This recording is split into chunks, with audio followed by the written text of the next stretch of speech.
केंद्र सरकार धानर एमएसपी बा मिनिमम सपोर्ट प्राइस 69 टंका वृद्धि कले अर्थात 2369 टंका एबे धान क्विंटाल मूल्य।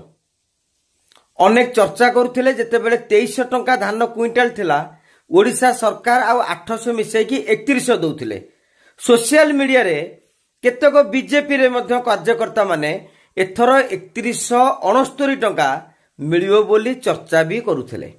हेले मंत्री कहिले जो 3100 गत वर्ष मिलुथिला एबे मध्य सेही 3100 मिलिबो काहेकि ना भारतीय जनता पार्टी इस्तार रे धान क्विंटाल पिछा 3100 टंका देबो बोली घोषणा करिथिला। तेणु जो माने भाबिछन जे 69 टंका एक्स्ट्रा पाइबे 3169 से पाइबा आशाटा भूली जांतु।